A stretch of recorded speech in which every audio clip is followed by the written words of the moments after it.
Let me refresh it.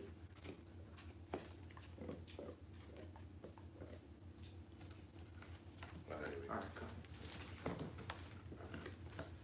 Ooh. All right, there we go. All right, shalom, shalom. Shalom. I'm the brother Kashkwala. Nathan Yalla. We're from the GMS Atlanta Church, giving all glory, honor, and praises to Yahweh, Ba'ashem, Yahweh Shai, Ba'ashem, Dash. Double honors to the apostles and elders of Great Millstone who rule well. Peace, love, salutation to the elect 140. Today, as you can see on the title of the lesson, it's the preparation of one another for the next tier to come in, okay? Because as long as we're preaching out here on the highways and byways, we're searching for the elect 144. And there's going to be people who are going to wake up to this thing. There's going to be brothers who are going to be, you can actually say intrigued or amused at the truth. The word amused means to divert someone's attention, okay? So if you're amused with the truth, your attention is diverted from the world onto Yahweh Ba'ashem Yahweh Shai. And there's going to be men who are coming up, who are potential elect 144, to want to come into fold. So we are to prepare for that next tier of brethren who's going to join the other side. So how do we, further in those preparations? We exhort, we admonish, we teach one another, we learn from one another, we listen to one another. Therefore, we can sharpen ourselves. So when that next tier comes in, we can be able to teach, exhort, admonish, and help them learn as well from the things that we picked up from the men above us, or from our elders. Did you want to say something? Oh yeah. And that's for brothers, man. That's what, because you can't be, because sometimes you're not gonna get you're gonna get an admonishment, and a brother gonna tell you where you're going off at, and that's where you gotta humble yourself and say, you know what, this brother's older in the spirit. I need to go ahead and humble myself and listen to what this brother has to say. I've been admonished, a few times, and when that come, man, you got to be like, all right, Salakia, man, I'm off, and then you got to make the proper correction. So for you younger brothers coming into the camp, you just got to come in, kind of with your head down, man, being low. That's right, Salakia. That's right. We're gonna get that too when it's speaking about the brother mentioned, speaking on the lines of listening to an elder brother. It's in the Sirach, the 34th chapter, but you can bring your precept out. This is Romans chapter 15, verse 14, and it says, "And I myself also am persuaded of you, my brethren, that you are full of goodness, filled with all knowledge, also to admonish one another." There you go. But he said, I am persuaded. And how was Paul persuaded? Through their actions. Okay, so reread that again. It says, Romans chapter 15 and 14, it says, "And I myself also am persuaded of you, my brethren, that ye also are filled with goodness." Because they show it. All right? There's to be persuaded to do something, or be persuaded by something, it has to be shown to you. Okay? All right, so when he's writing to the Romans, he's like, man, y'all doing the good things. I'm persuaded. Okay, so keep going. And it says filled with all knowledge. Filled with all knowledge, so you got an understanding of a certain thing. Okay, keep going. Able to admonish one another. Able to admonish one another. When you admonish one another, there's a scripture in Proverbs which says, iron sharpeneth iron. Okay, meaning you're what? You're whetting your sword. So you're whetting one another, and I mean WHET. All right, you're whetting each other's spirit. You're sharpening each other's spirit. All right, which is the admonishment part. Mm-hmm. All right, so keep going. And it says, "Nevertheless, brethren, I have written the more boldly unto you in some sort, as putting you in mind, because of the grace that was given to me of power." That was pretty much it. But even so, he says, by putting you into the mind, you put one another. Hey, we walk an individual walk, okay? but we still have men to bump us in the right direction because we're still a team. You know, Kobe Bryant, main example. Kobe Bryant, number 3 all-time leading scorer. He did that. But to win 5 championships, he needed a Pau Gasol. He needed a Shaq. He needed a Robert Horry, so on and so forth, Derek Fisher. He was still a team, but he walked his individual path to win the MVPs, to win some of the finals MVPs, to be number 3 all-time leading scorer. Those are individual records. It's the same thing with us. We admonish one another, keep each other sharp, bump each other on the right path, but we still take our same path. But it's sharpening one another. We're sharpening one another because we're on the same team.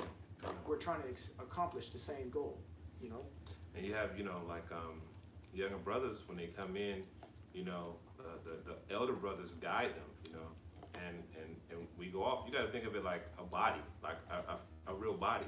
Like the body can't function properly. You know what I'm saying? If the lungs ain't working right, So when you think about it as us as a body, we keep each other in order, starting from the top down, And that right there is a beautiful thing, because we don't want you to go off. We want to stay on point, That's right. That's right. The scriptures say the harvest is plenteous, but the laborers are few. Why would we want any brother to fall out of this thing or not have the correct tools to conduct the work? There would be more labor for us, if you know what I'm saying. I'm not saying that we're lazy, but hey, we need men to do the work, okay? And we need to sharpen other men for the next tier of men to show them how to do it. Simple as that, okay? So you can go to Hebrews 3 and 13 really quick. Hebrews 3 and 13. This is Hebrews 3, chapter 13. And it says, but exhort one another daily while it is called today. That's right. Exhort one another daily while it's called today. Hold James. I think James 4 says, do not today or tomorrow, if you know what I'm saying. Okay. But it says exhort one another daily while it's called today. While you have the chance, pretty much. While we're in our grace period, use it. Take advantage of it. Because there's going to be a day where all hell's going to break loose, and it's going to be a very dark, gloomy day.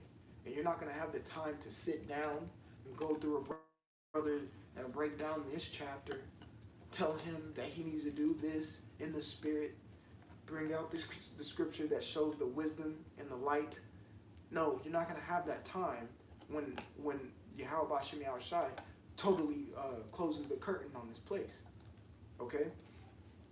Exhort one another daily. Take advantage of it. You're exhorting, you're sharpening. You're preparing. All right? When you go into the word trim, it means to prepare oneself. All right? So you admonishing and trimming and teaching while today is called today, you're trimming that other brother. Simple as that. And when you continue to trim one another, you'll be prepared for the next tier of men to come in the same thing that you're doing, and therefore you have more laborers to join you. Say James 4 and 13. It says, go to now, ye that say, today or tomorrow we will give into such a city, and continue there a year, and buy and sell and get gain. There you go. It says, go to now, ye that say today or tomorrow. Dude. This brother hit me up yesterday, right? Yeah. He hit me up yesterday. Hey, bro, you think we can go through some stuff? I was like, yeah, I'm off. You're off. I was like, you want me to come your way? You want to come mine? What's up? Let's get it in. Yeah, you know what I'm saying? It ain't no maybe we can knowing that both of us have the time. There was no maybe we can do it later or tomorrow. No, it's get to it now. Get your lazy ass up, stop procrastinating, and go edify a brother. And even I'm gonna say this too. Edification goes both ways from a teacher and a student. Okay? Even if you're teaching somebody, you're still that the student is still reciprocating an energy to the teacher that is beneficial to the teacher as well. Yeah, because he's showing the teacher that he respects his teachings. He's listening. He's humbling himself, you know. And that right there, that makes the teacher say, you know what, man, this little brother, this brother right here, you know what I'm saying? He's actually listening and learning and absorbing this information. So it's a dualistic relationship from the teacher and the student. Now, if he comes and he teaches, you know, and the student being hard-headed and not listening and think he know everything, what do you think the teacher gonna do? You know, the teacher ain't gonna have no respect for the student. He can be like, man, this is a knucklehead. I can't teach him anything. There you go. You know? Beautifully said. You know, because it goes, the teacher and student goes both ways, and there should be a mutual respect between each. You know, we were, prime example, I remember, I think it was almost a year ago now, or something like that. The elder apostle Ramlock came down to Atlanta.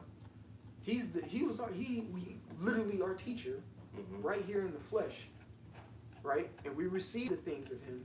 But the thing about it, we respected him just as much as he showed respect unto us. It's a back and forth. It's a reciprocation. The teacher should show the student should show respect to the teacher, and the teacher will reciprocate that same energy back to him. I can work with this man. He's sincere. You know, the scriptures say in 1 Corinthians 8:1 that charity edifieth, man. You know, it's the reciprocation of things. You know, but reread, hold James and reread Hebrews 3:13.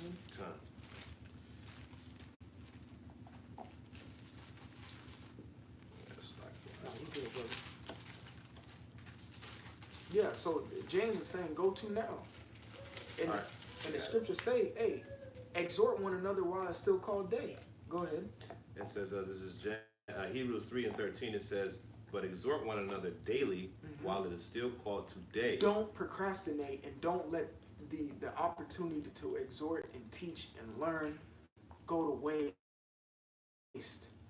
Don't sit on it. Don't be the one that sat on his talent of gold. All right, and hid it in. Don't be that unfaithful servant. You have the time. Do it. Keep going. And it says, least any of you be hardened through deceitful sin. Be hardened through deceitful sin. And that even goes back to, like I said, reiterating, it goes back to the parable. What did Yahushua end up saying to the man who withheld his talent? You unfaithful servant. He said, you lazy and slothful servant. Ooh, you lazy and slothful servant. So you want to hide your talents from everybody else, the talent that I gave you in the first place.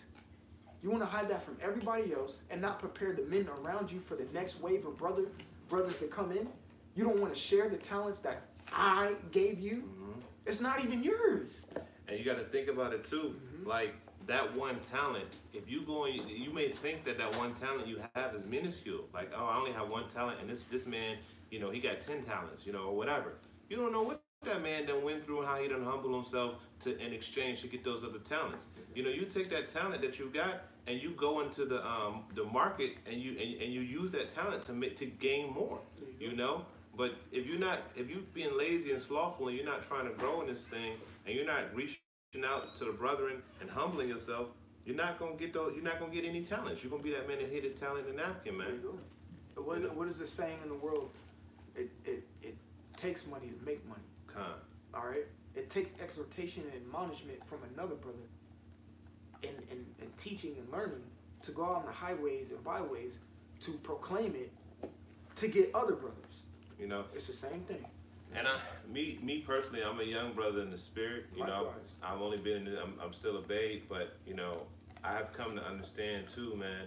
We've been in the world longer than we've been in the spirit. Yes. You see, so if you've been in the world longer than you've been in the spirit, you need somebody that's been in the spirit longer than you to guide you. There you go. Hold that, because now I want to get this. This is Ecclesiasticus of Sirach, chapter 34, verse 9. It says, a man that hath traveled knoweth many things, and he that hath much experience will declare wisdom. Okay? He that hath much experience will declare it. All right? Meaning a proclamation. Okay? And he's going to have an orientation. Who's doing this right now? The great millstone, GMS, apostles and elders, starting from Apostle Tahar, Apostle Gabar, Apostle Rakar, all of the Apostle Ariamla on down, and the elders on down, all the elders, man, on down to little old me and you, man. But they declared it, okay, because they traveled in this thing. All right, they've been in it for decades. They've been studying it for decades. All right, continuing, says verse 10, he that hath no experience knoweth little. Okay, me myself personally, and like the brother just said, hey, we're young babes in this. Okay, we don't know much. We still need to learn. We still want to learn. We're still a sponge and soaking these things in. I don't care if you've been in for 5 years, 6 years. You are still a pup. You're still a pup in this. You're still a 6-year-old little boy in the truth. Just being real. You got to learn from the men who are 30 years old in this truth. A full-grown adult. All right?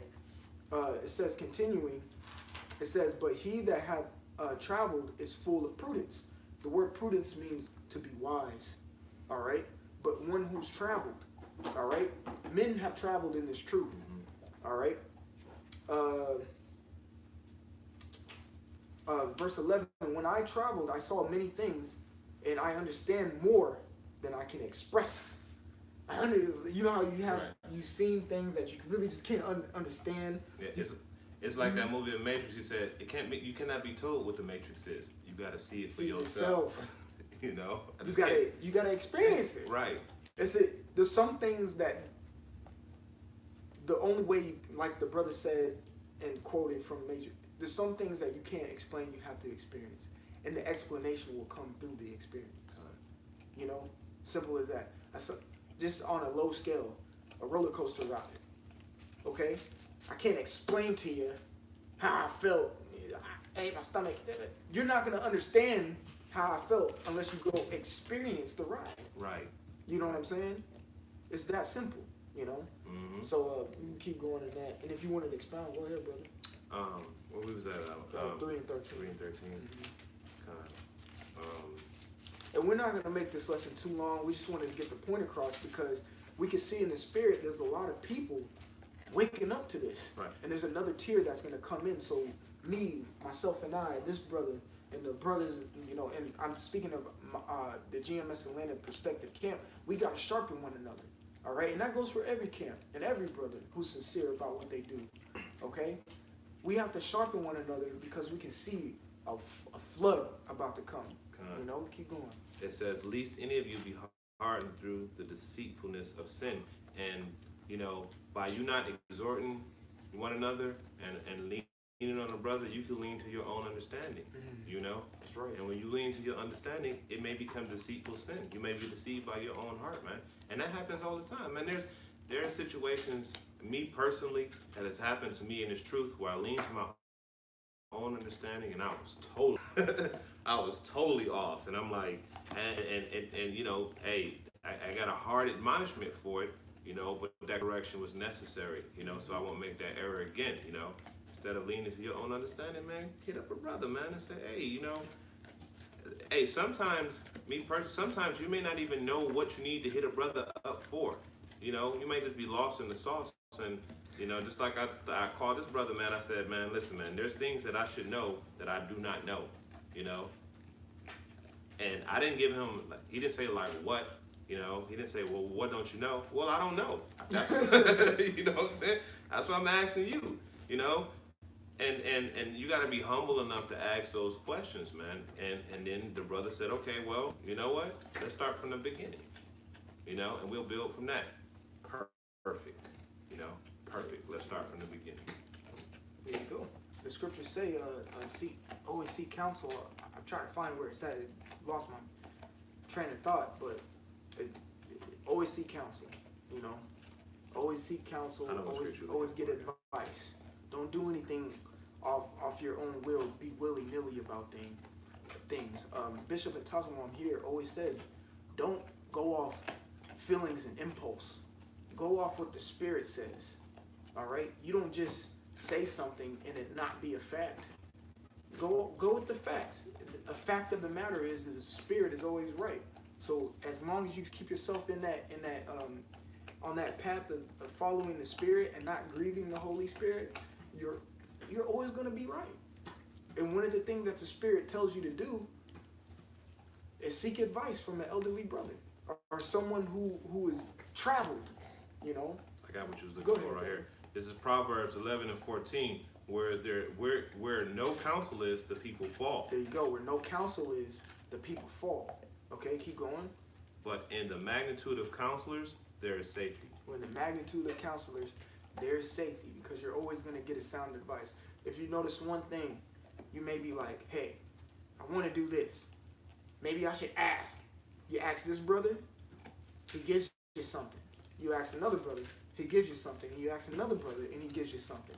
But all three of their advices, even though you talk to them separately and they weren't even in the same vicinity of one another, all had the same three answers.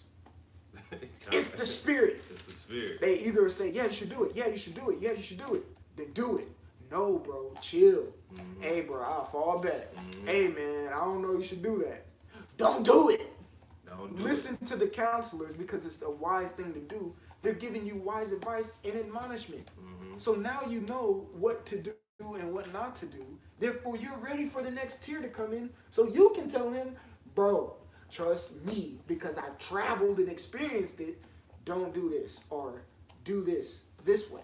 You know? Hey, you know, just to give a quick example, when I'm teaching my children, I ask you know, on a carnal level, I say, who's been on this earth longer? Who had many more years, you or me? And they would say, you have. And I said, who has more experience? They said, well, you have. I would say, well, then I know, and you don't know. Mm-hmm. Well, it's the same in the Spirit. Who's been in the Spirit longer? You know? Mm-hmm. So who would know better? Would it be them, or would it be you? Exactly. It would be them, because they've been in the Spirit longer. They've experienced these things. That's you right. know? Which I wanted to bring out, because this all goes down. We can close on this too. This all goes down to brotherly love, because unless you, the men that come and teach you and want to sharpen you, they love you. The men that admonish you, that exhort you, they love you. That's right. You see what I'm saying? So that's when it all boils down to, is brotherly love. And I'm just going to end it on this this quick scripture. This is Hebrews chapter 13 and 1. It says, "Let brotherly love continue." Simple. You know. You got it, bro. And basically, we're saying this, man. You know, the brothers love each other, man, and this is a brotherhood, man. You know, and in this thing, you know, you got to humble yourself and understand that even if you're being admonished or rebuked, you're being correct. Hey, man, the grass don't like being cut, but it like looking pretty. You know what I'm saying? That's right. I ain't never heard that one before. So, you know, like, listen, it's a painful thing to be corrected, but when you correct it, you're gonna be better off, man. And that only comes because the brother cares about you, man. That's right. And hey, with that correction, you're going to be able to help the next tier of brothers to come in, and prepare them for the next and the next. It's a cycle, you know. So, hey, Lord willing, that was edifying. Hey, and always remember, there's always somebody watching us. There's always somebody who's intrigued by this truth and who needs to be taught. We got to show the compassion. We got to analyze situations and make sure we're doing and saying the right thing to put forth a good example to the ones who may know about it but not be as knowledgeable. All right, so they can know how to move in the correct manner and be safe in the Spirit. Mm-hmm. You know. So, Lord willing, again, this lesson was edifying. I'm the brother Kashakwala Nathaniela from the GMS Atlanta Church here in Georgia, giving all glory, honor, and praises to Yahweh, Bahashim, Yahweh Shai, Bahashim, Rachafadash. Double honors to the apostles and elders of Great Millstone who rule well. Peace, love, salutation to the elect 144. And like always, Shalom. Shalom.